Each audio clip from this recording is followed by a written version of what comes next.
So, eto na po yung may-ari. Titingnan po natin kung tama yung sinasabi mong laman. Kaya lang sinasabi mo 700. Hindi po siya 700. Sige, pero hindi, alam ko hindi talaga binawasan nung nakapulot yan, kuya. Kinuha na lang ng balso.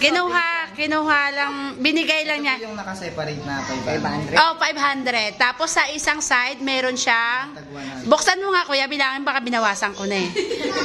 Hindi, okay na po. Hindi, bilangin mo. Baka mamaya kulang yan, tas 60 pesos. Binilang kasi namin ni Kagawa dyan. Hindi ko binuksan ng ako lang. Binuksan namin yan ng may kasama ko. Oo.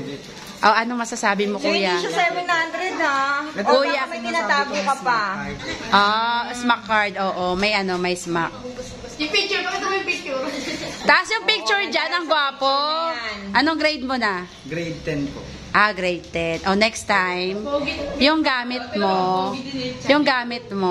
ingatan nyo. Kasi, buti na lang yung nakapulot niya, napakabait na bata.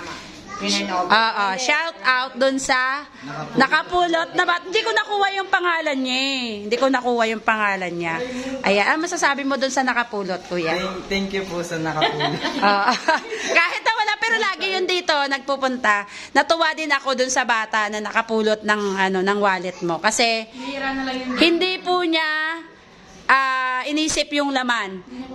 Sabi niya, teacher, may napulot po akong wallet. Pero sabi niya, malamang may kaya din.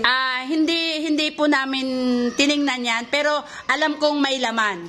Hindi po namin, hindi niya binulatlat. Basta, alam niyang may pera. Siguro, binuksan niya, nakita niya may pera. Sinarado niya na ulit. Tapos, naghanap siya ng kung kanino i-turn over. 2 araw na yan, sabi ko dito kagabi kay Kagawad. Sabi ko, Kagawad, ipopost ko na lang to. Kasi, hindi ko maibabalik kung hindi ko maipopost yung picture. Sabi sa akin, bawal daw mag-post ng picture. Kasi sa inyo yon. Sabi ko, hindi naman bawal kung wala ka namang sinabing hindi maganda. Ang hinahanap ko kasi, makuha niya yung laman. Okay, thank you, Facebook. Dahil kay Facebook, na-trace mo yung pera mo, di ba? Di ba? Mag-follow ka kay teacher. May sinundang daw po sa Ito po yung kasama.